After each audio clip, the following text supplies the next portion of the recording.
is Imogen Phillips, recording on behalf of the JW3. It is the 22nd of March 2015, and I'm here with Rhoda. Do you want to state your full name? Rhoda Kahn, K-O-H-N, which is actually my married name, of course. And where was your date of birth? What was your date of birth and place of birth? March the 30th, 1927, which means I have a birthday next week. So, right, when I will be 88. So I'm 87 and 11 months and so many weeks, and the youngest of 7 children, the 7th child of my parents. Born in the East End of London, what I call the West End of the East End, because if you crossed over the road you were in the city. So we were right that end of so-called London, of the East End, surrounded of course by Jewish refugees from Europe, mostly all that time. My father was a full-time shamus in the local shul, and we went to JFS, which was in Petticoat Lane. Now, I have 3 older brothers and 3 older sisters. I was the runt, you see. So, what can I say? A lot of poverty, unfortunately, and but things were always happening.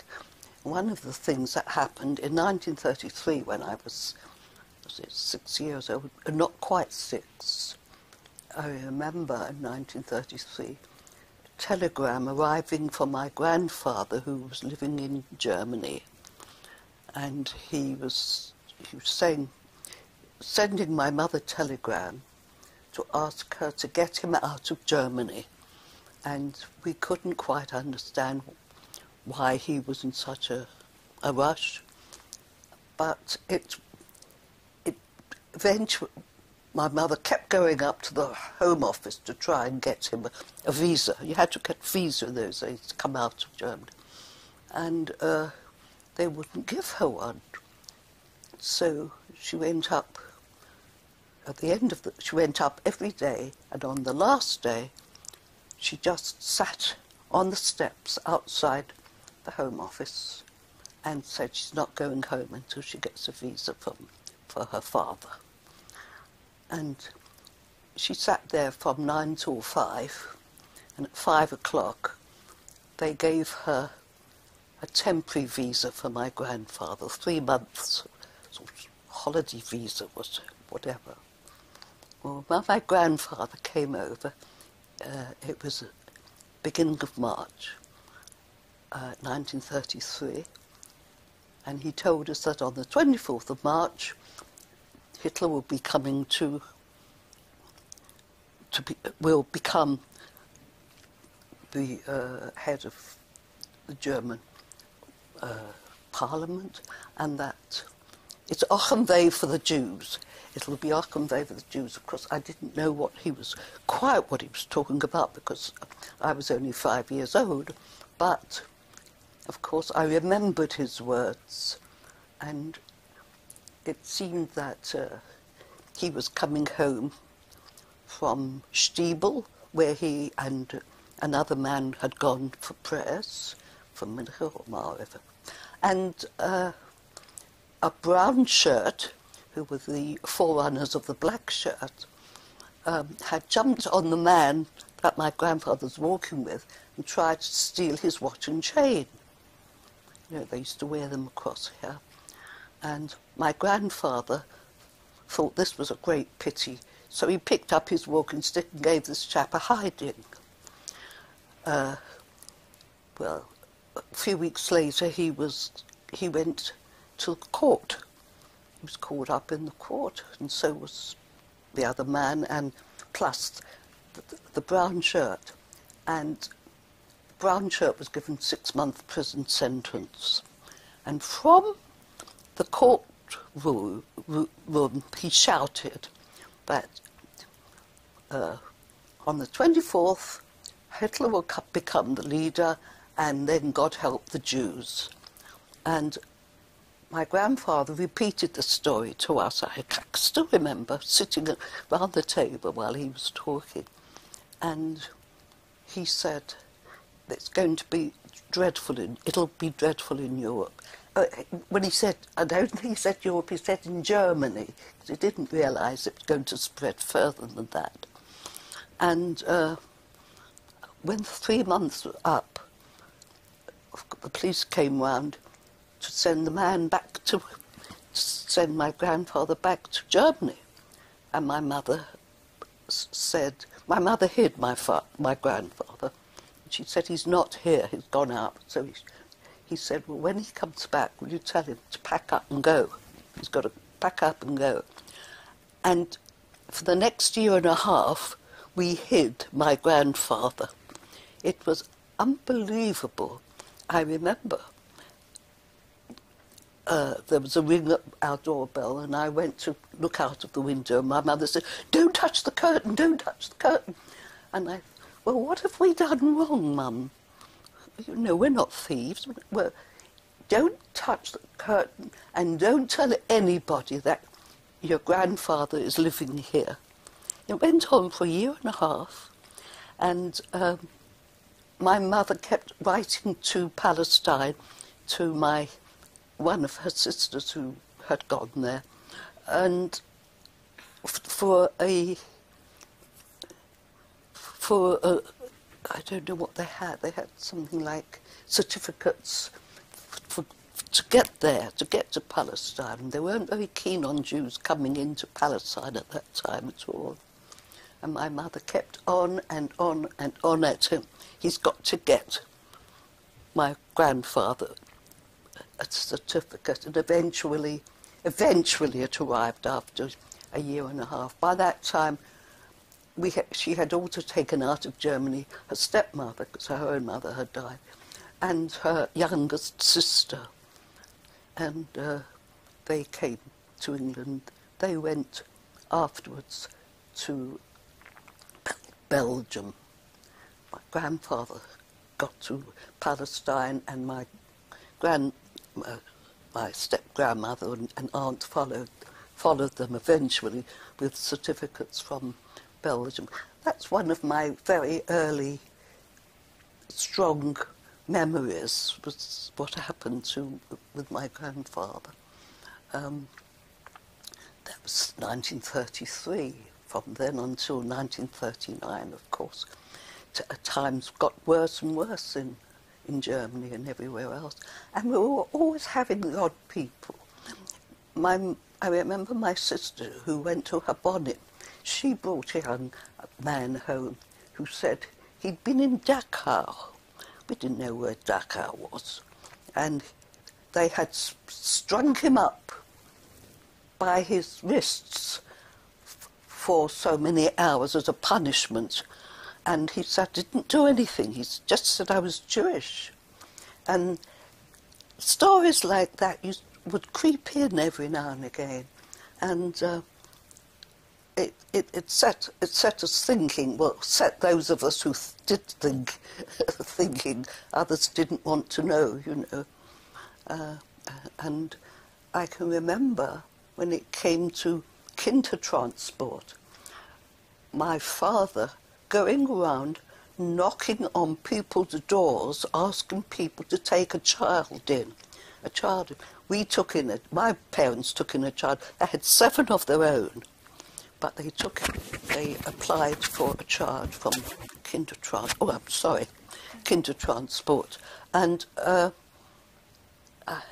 as a woman came from the Board of Guardians, I think, and she came to inspect to see if you had room for a Kindertransport child. And my mother made the remark when she was asked how many children she had. She said 6.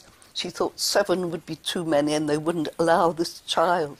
So she said 6. And my mother, for the rest of her life, said, I didn't mean it. I didn't want to lose one of my children. She felt very guilty about it. We always said to her, it's perfectly all right. You did the right thing.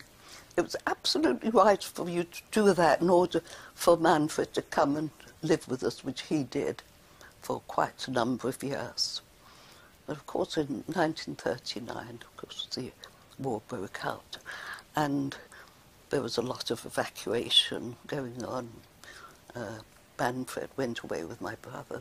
My 2 eldest brothers were called up into the RAF, and the family started to fall apart, you know, with this one being called for army service and this one for the fire service and so on. My older brothers and sisters all going away, and I was at the grammar school and was supposed to stay and matriculate and go on, but my mother took me away from school to go out and earn £1 a week or something, because it was the boys. My 2 eldest brothers were contributing to household, and of course they weren't there. And so that sort of thing happened. Of course, during the war, of course, my 2 eldest brothers went to Egypt. My other brother went off to India, and so on. But glad to say, none of them were in any way injured. They all came back safely. And at the end of the war, my mother was writing letters like mad to Poland to see what's happened to her family. And she learned that she lost a sister in Germany. The others had got out to Palestine in the most weird and fantastic ways. And her brother, who had got left behind in Poland, he was married, and he had 8 children, and a letter arrived. I shan't forgive my sister ever for throwing that letter away. A letter arrived from a man from Palestine, and he wrote to my mother to say he was on his way home to the village where they lived, which is, well, it's in southern Poland. And a non-Jewish man met him and said, don't go back to your village. Don't go back. There is terrible slaughter going on there. This is 1942. The Germans have arrived in Poland and they are murdering every Jew in that village. And most of them were my mother's extended family. So she lost all her aunts and uncles, and also her brother and his wife and their 8 children. And my mother was reading this letter, and her tears were running down her face, and tears were running down my face. And when I heard afterwards that my sister had thrown that letter away, I was absolutely furious with her, because it was just the sort of letter which you really would want to keep these days in the Jewish Museum. And of course, it was an air letter. He said, I'm the only one of your relatives left. He said, and I am number 53. 52 have been wiped out, which was the most appalling thing for one village, one small village, you know. But they were living in southern Poland, which was their nearest town was Krakow, of course, which is quite close to Auschwitz, and Birkenau had been set up. So we don't know there were details in there, but he'd written them in Polish, and my mother understood it, but I didn't. She just went on reading. I didn't like to ask her too many questions because she was so upset.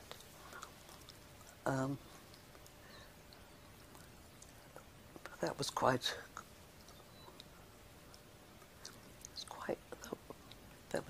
a day. That particular day was. I can barely think about it. You know, it was such a sad day. I was, I suppose, about 17 or 18 at the time, and of course most of my brothers and sisters, older ones, were in various different places. And I remember being at home just with my mum, and she reading this letter. The experiences were really quite shocking for most of us. I can't remember having a childhood. I didn't have any toys, and it was always so sad because my father, being the Shums and the Shore, he always bringing people home who were refugees, etc., etc. And I can remember once he brought a man home, and we had what we called the divan in the kitchen. It was actually just a bit of a length of thing which people could sit on because there were so many of us at home, and you couldn't have chairs for everybody, so we had this long bench, and we called it the divan. And one day my mother said to my brother as he was going out for the evening, "When you come home, will you please be very quiet, because somebody will be sleeping in the kitchen." And my father used to put people up in the kitchen on the so-called divan. One made it as comfortable as possible. People who were told they've got to go back to Germany or to Poland, and my father was trying to make sure that they didn't go back, so he would try and hide them. I remember one man went back, and my father tried to trace him after the war, but he was dead. But one man, afterwards, he was a student. He was studying at yeshiva, I think, and he afterwards became very well known, became a rabbi, and became a Dayan Fisher. He was red-haired. He had red hair.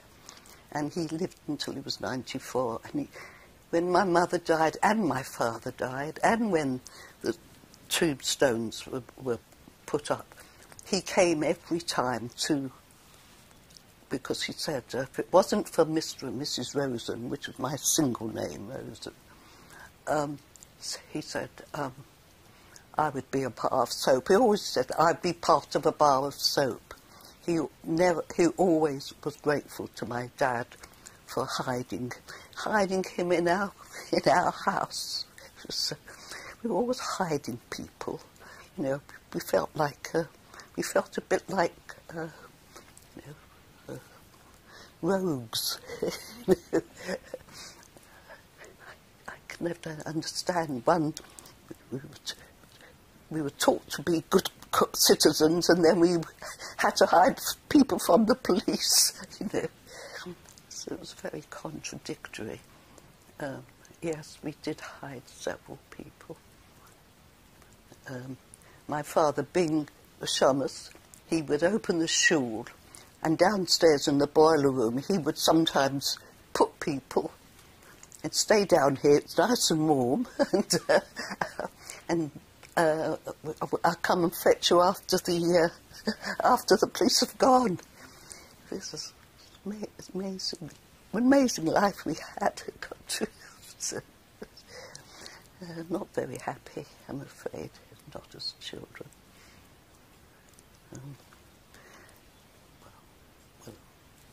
And I just went on, got married like most people do, but unlike most people, I got divorced as well. and I have 2 children. My son lives in Sheffield. He's married and got children, and those children have got children, so I've got great-grandchildren. My daughter lives not far from here. She's married, but they have no children. That's my family, who are lovely, naturally. I'm not quite sure if there's anything else you want to know from me. I think I've spoken enough about my life.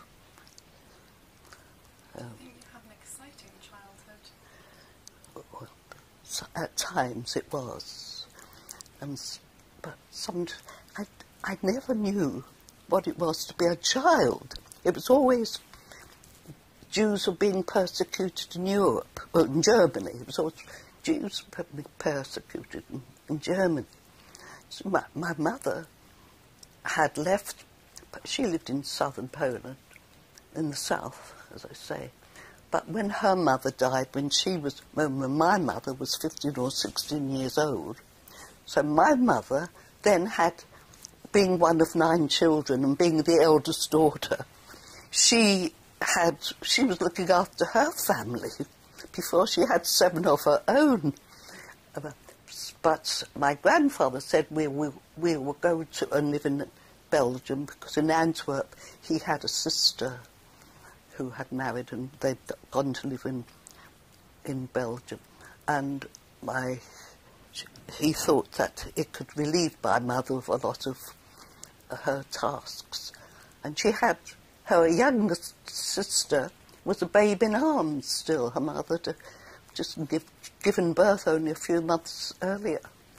And there were 2 older brothers, and she had 5 younger ones. They also somehow had to get out of Europe later on, and there's more stories about those people, which are mostly hearsay. I don't know about that. And then my father, he lived in Russian Poland, what became part of Poland taken over by Russia. See, Poland had ceased to exist at the end of the 19th century, or I think it's quite a lot of the 19th century. You know, they split it up between Austro-Hungarian Empire and Russia. So my mother was in the Austro-Hungarian part, and my father, as a child, of course, was living in the Russian-Polish part. But he said, I've never been to Russia. My father always said he'd never been to Russia. But of course, it had become part of Russia when he was younger. But his parents lost 3 out of 4 boys. In those days, the children died of diphtheria or pneumonia and things like that. My father was the only son who was left alive in his family. He had 3 sisters, but the 3 brothers had all died as children. And my father was coming up to the age where he'd have to join the Polish army. So his parents decided to move away, and they moved to Belgium. And that's where my parents met, I should say met. It was a shotgun that brought them together, and they got married in Belgium. And 6 weeks later, the First World War broke out. And when the First World War broke out, the Belgian government threw out every foreigner. So my mother wanted to go to America because she had a brother who'd gone there. But my father was very nervous. He didn't want to do the travel. So they came over to England. And that's where the story began, really. So, and they had my two eldest brothers were born during the First World War. And after the First World War, my father wanted to go back and live in Belgium. He didn't like England. He thought it was not Yiddish enough. So he wanted to go back to Belgium. My mother said, I'm not making foreigners of my children. We've had quite enough of what it was like to be foreign. She was an intelligent woman, born 100 years too early. And she said, I'm not making foreigners of my children, we're staying in England. So we were luckily enough, to have been born and brought up in England and survived, unlike so many of them who didn't leave Europe, alas. I don't really think there's a lot more I can tell you. I don't know. But some of it was exciting, some of it was very sad, you know. We cried a lot. There was an awful lot of crying going on in the family because of what was happening to various people. But then some Jewish people, well, they have no family left at all, as you know, what happened in the Holocaust. I have been to Auschwitz. I can't say I enjoyed it, but I was pleased that I've been. My mother always wanted to go back to Poland to see if she could find. She'd always had a feeling she could find relatives, but in fact, I don't think she would have done. Because your experiences were similar to other people in the East End, did it bring people closer together? As a matter of fact, we were very disappointed with the way some of the people behaved, because despite my father going around knocking on doors, he could not get one person to take a child in our area. Not one Jewish person. There was only one family in our street who were not Jewish. We were all Jewish, mostly Dutch Jews in that area, what they call the Tenter ground. But there was a lot of, like my parents, Ashkenazi Jews. My father knocked on all the doors. Will you take a child from the kinder transport? And he did not get anywhere with any of them, which disappointed him a lot. He can't understand what's the matter with people, don't understand what's going on. Well, people didn't understand, because everything was a long way away. You know, now, you know, to go to Berlin take you 2 hours, you know. Now, the idea of Germany seems such a long way away, even, and people just didn't want to know. And even this little boy that we took discovered afterwards that he had an uncle and an aunt living in Stamford Hill, and who only had 2 children, and they had a grocery store, and they did not want to know. But Manfred, he went up to visit them when he discovered that it was his mother's brother. And he was left sitting at the counter in the grocery shop, and he was given no food and no drink. He came home crying, and my mother said, "What's the matter?" And he said, "I'm so thirsty and I'm so hungry, and my uncle didn't give me a cup of tea." My mother said, "Come on, I'll make you tea, of course," etc.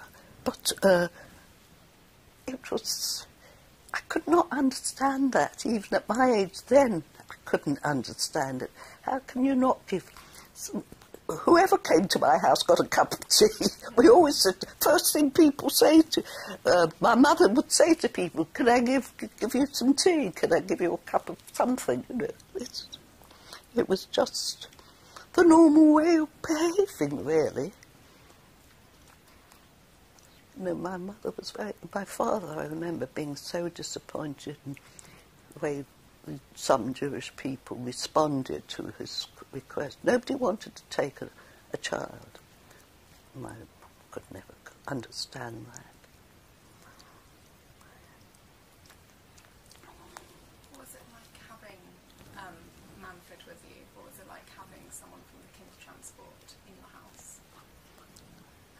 It was okay.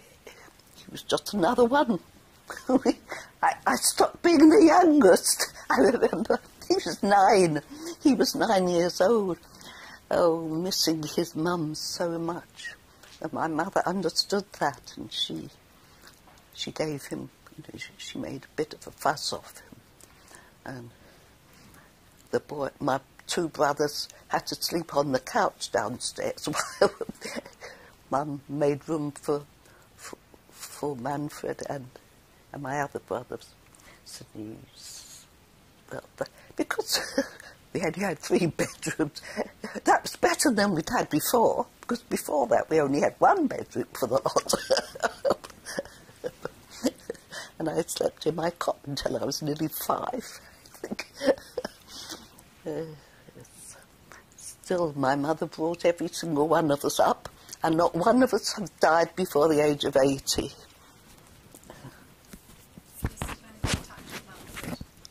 I'm sorry? Are you still in contact with him?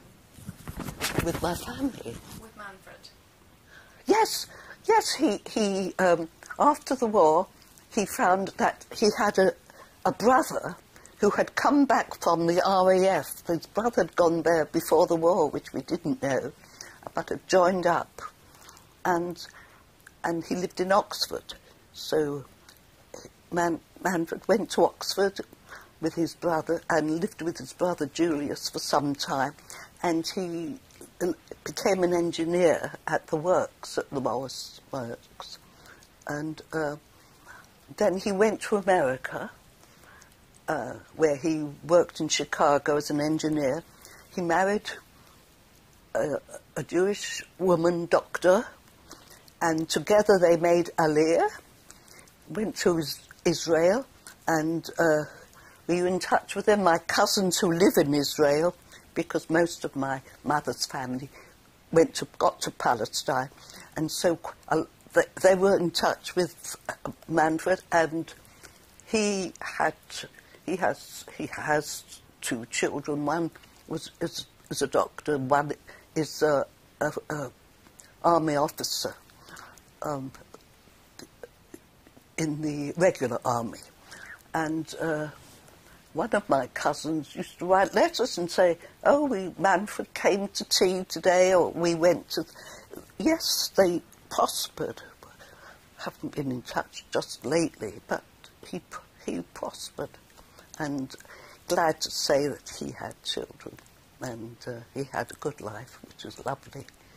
Oh, we were delighted with the way things went with him. Glad to say. But I remember sending a letter, and at the bottom he said, Auntie, he used to call my mother Auntie. Auntie saved my life. Why didn't I thank her properly? My mother said, thanks was the fact that I saved his life. So that was most important. More lives could have been saved, she said, if people were not so selfish, Oh, we're poor and we haven't got anything. Well, we were poor. We didn't have that very much. But my father used to bring home people on Shabbos, we called it then, on Shabbos, he would always bring home somebody to join us in in whatever meal we had. And Mother sometimes would say, Dad, do you understand Yiddish? No. He used to say to my father, I haven't got enough food, I haven't got enough. And my father would say, oh, Tzelos, which is Yiddish for divide it up. So everybody had a little bit less. My mum was always cooking. She never came out of the kitchen. But we survived, and so did they.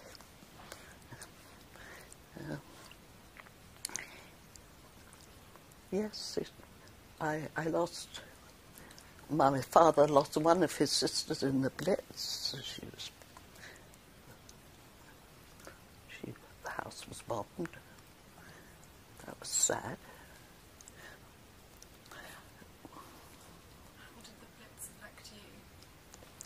How did it affect me? Well, see, I was evacuated, but I came home. My mother took both my brothers and I home because we weren't used to eating non-kosher food, and I just couldn't bear it. I couldn't eat there. And Mother came home and said, I think you'd better come home. So she sent me a postal order afterwards, sent Sydney first and then me. We had a postal order for the fair home. Everywhere. We went everywhere on our own in those days. You didn't have any, nobody took you anywhere. There weren't any, there were so very few cars on the road. People who had a car were considered extremely wealthy. Nobody in our area had a car. And you got on the train and you came home. Never took any notice of other people in the carriage. Life is so different now, isn't it? Anyway, I came home, and when I got home, I took up my scholarship. I had a scholarship to grammar school, and I was delighted. I was been there for 3 years, and then my mother said that she really couldn't afford to leave me at school anymore, and I was just going to take my matriculation. I was just going to possibly go to a university. I don't know if we did, because very few girls did in those days. But it was a possibility. I certainly could have gone to a teacher's training college, something like that. Anyway, I was taken away from school to go and earn £1 a week. I can earn £1 a week, my sister said. But I said, I'm not trained. You see, I was trained academically rather than my sisters who hadn't got scholarships. They went to what was called Central School, where they were taught shorthand, typing and bookkeeping, things like that. They all walked into jobs. I didn't know what to do because I hadn't any training for anything. So I just took up an office job. That's something I was very disappointed in. But my son became a teacher, which pleased me, and he grew up. What other jobs did you have? No, only had clerking jobs in the city, that's all. And I had to take it up again after my husband deserted us. No, I had a bad time, but it all came out in the wash. And I'll be 88 next week, and I'm still here. Yes. No, my son and my daughter had her voice trained at the Royal Academy, and they had what I wanted them to have, which was something, a bit of a career, and they had good careers, which was wonderful. And I've got grandchildren who are very, very respectful to me, and great-grandchildren now as well, who come and annoy me. No, they don't, but they're all very respectful to me, which is lovely. Very, very, very nice family I'm blessed with. I was always telling people in school little bits and pieces, and this is why George said, oh, I'm going to send people round to you. They've got to hear some of your stories. I mean, my two brothers that were in the Air Force, one of them was sent, when Germany had conquered all the Mediterranean countries, one of them was sent to the Middle East via South Africa, all the way round. And then my other brother also got embarkation and leave, that's what they called it, which meant you're going to be sent abroad. And by the time he went, the Mediterranean had been cleared of the Germans. So he went via the Mediterranean. My brother, who'd gone via South Africa, they had 6 weeks in South Africa. He got off the boat and he found the nearest shul and had a wonderful time for 6 weeks in South Africa. And then they both met at the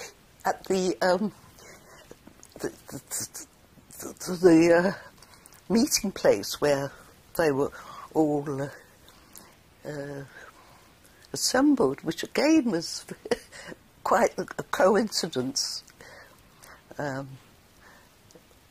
so they both got leave and they decided they'd go to Palestine and see aunts and uncles. So they walk into Palestine with their British RAF uniform on and knock on my aunt's door. My uncle opens the door, grabs these two boys, and pulls them and says, "You haven't walked up the street and tell us if looking in your RAF uniform." "Yes, we did." "Do you want to be shot?" She says. You are daft. You take those clothes off and put on some civvies. They found them some civvies to wear for the week they were in Palestine, but they both enjoyed themselves very much and saw my mother's brothers and sisters, which who'd left Germany and gone to Palestine, as it was then, from Europe, all of them except one aunt who stayed, and unfortunately she died. One of my mother's sisters, but she had no children. Whereas her eldest brother, of course, we had this family who they all perished, unfortunately. My mother, to the day she died, she cried for her brother Chaim, who's the head of the family. He was the eldest in the family. Yes, I suppose all sorts of things happen, but children after that got toys to play with, which was much more innocent than what we had. Watching Europe disintegrate into this wicked evil man. My mother said, "Can't somebody shoot him?" I'm sure she said if they would give me a gun and let me go to Germany, I'd shoot him. She said, "I wouldn't care what they did to me afterwards, but I wouldn't let this Hitler stay alive." She was always on that she would love to wring his neck or break his bones or something. She had a saying. She'd say, "Hitler, de Red soll hem rauswerfen," which means even hell should throw him out. Even she couldn't think of anything worse to say. We were brought up in a Yiddish-speaking house, though my mother learned English very quickly. When she lived in Belgium, she learned Flemish very quickly, she told us. She lived in Poland amongst Jewish people. It was everybody spoke Yiddish. She taught herself Polish. She, a very highly intelligent woman who was born 100 years too soon.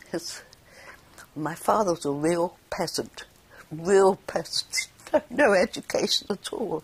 He'd only ever gone to the Stiebel or gone to the yeshiva. He never learned any language properly. He could only speak a sort of what I would call a Cockney Yiddish. He couldn't even pronounce Yiddish words properly. Very strange. Very strange. What was your house like Jewishly? Very, very orthodox. So orthodox, in fact, that if we wanted to have the lights on Friday night so that we all sat down to dinner together, one of my brothers had to put the alarm on for 11 o'clock. By that time everyone should be in bed in my family. But he had a string tied round the alarm, and the other end was onto the main switch. So when the alarm went off, the switch went off, the main switch, and we had no lights anywhere in the house.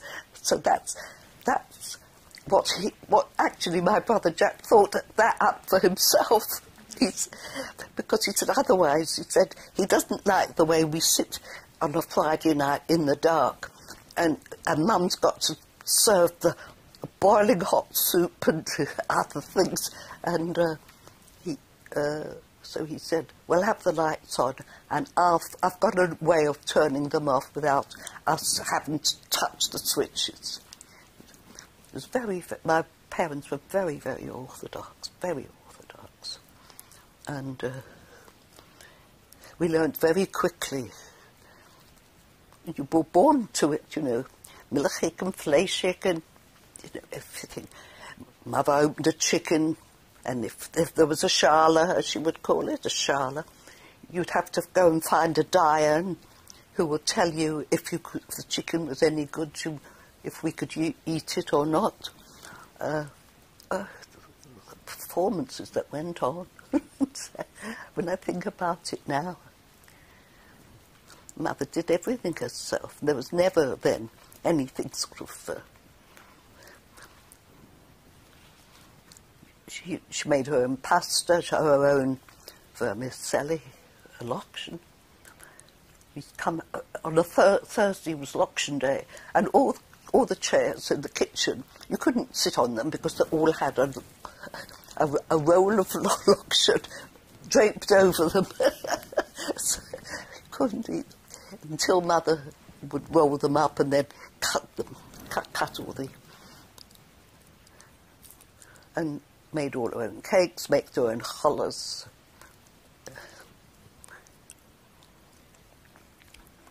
And we would come home and Mother would say, oh, let's go upstairs and make the beds. I hadn't been out of the kitchen today. She never was out of the kitchen. So the rest of the house got neglected. So we all learned to make beds and to polish and to clean, and we scrubbed floors. But my father wouldn't let anyone in the kitchen except my mother.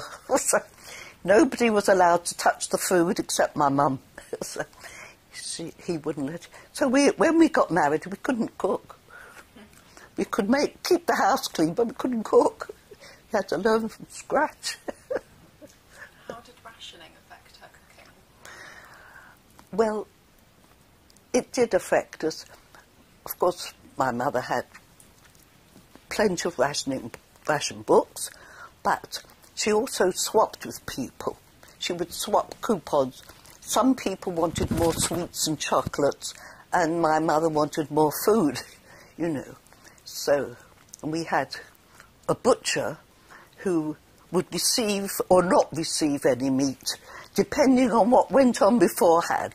But I was sent to Plumber's Row, where the butcher lived, every Thursday, or Wednesday or Thursday, to see if the meat had come in. And if the meat had come in, then you had so many books, so you had so much cut. Only once do I remember coming home at lunchtime, and my mother was crying, and she said, I've got nothing to give you to eat. And she said, I've never had a day like this. And I said, but Mum, have you got potatoes? Oh yes, I've got potatoes, they weren't rationed. So I said, and have you got some margarine? Yes. I said, right. I said, how about let's have boiled potatoes with margarine? That was me. My sisters never had any initiative, and I was the baby. I always thought of something. And so we never got starved. We always had something to eat. We wanted more butter, and somebody might want more sweet coupons. We'd give them sweet coupons. They'd give us their butter coupons, you know. We were always, my mum was always swapping, you know. Meat coupons, we would have meat coupons.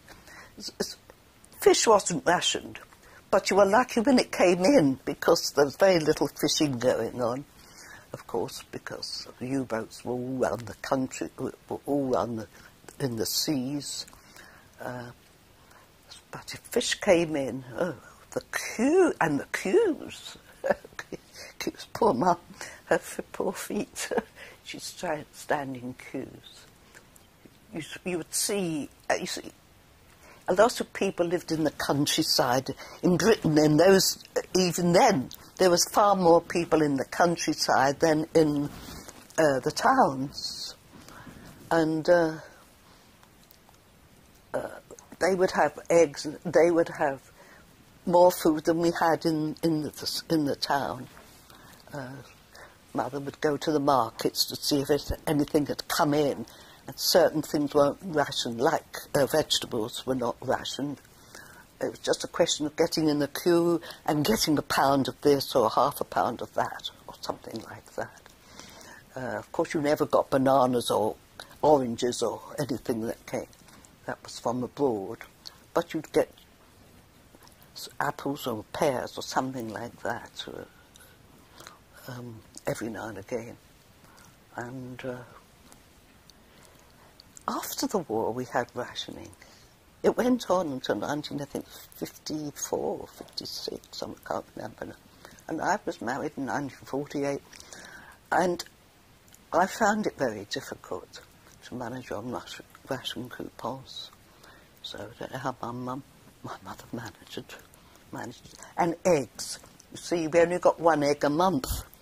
And my brother Jack, bless him, the youngest of my two eldest brothers, number 2, he only died recently at 97. But he was living in one of these flats, so I saw a lot of him at the end. He was such a lovely man. He would, because he had repaired watches as for a living. So when he was in the army, in the RAF, he would go out into the farms and say, you have a clock that wants repairing or watches that want repairing. And sometimes he'd come across someone who said yes. And when he said, well, what do I owe you? He said, my brother would say, 6 eggs, please. Bring them home. And that was real godsend, you know. That's the sort of thing that Jack would do. He was always so lovely, always so good.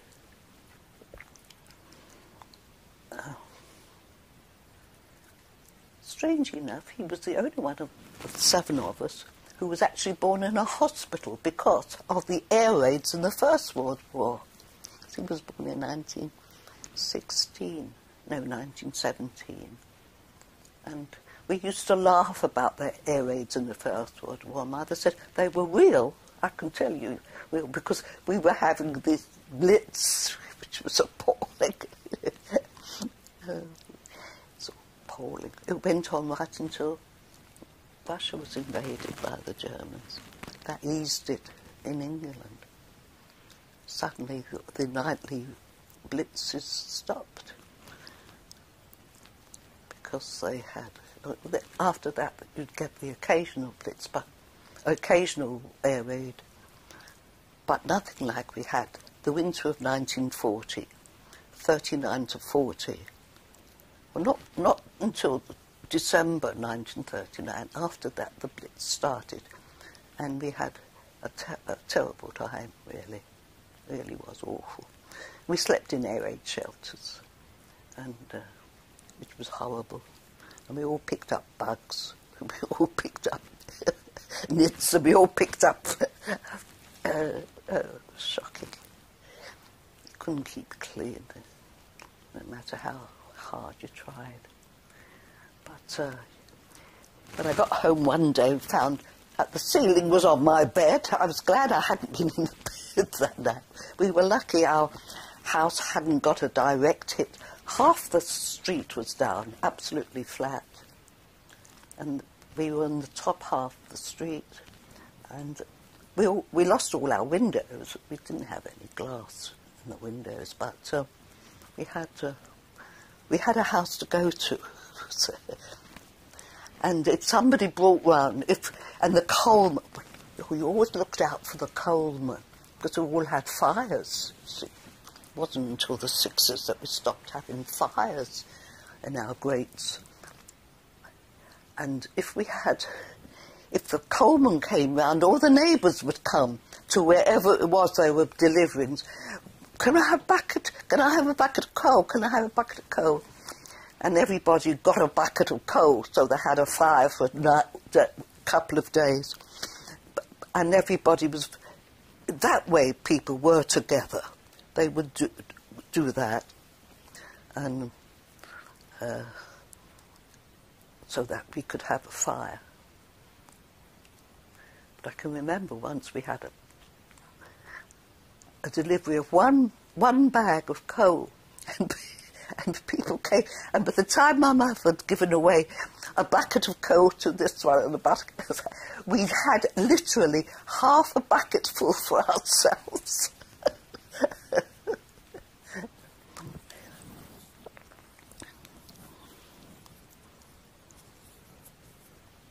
Well, I don't think there's an awful lot more I can say.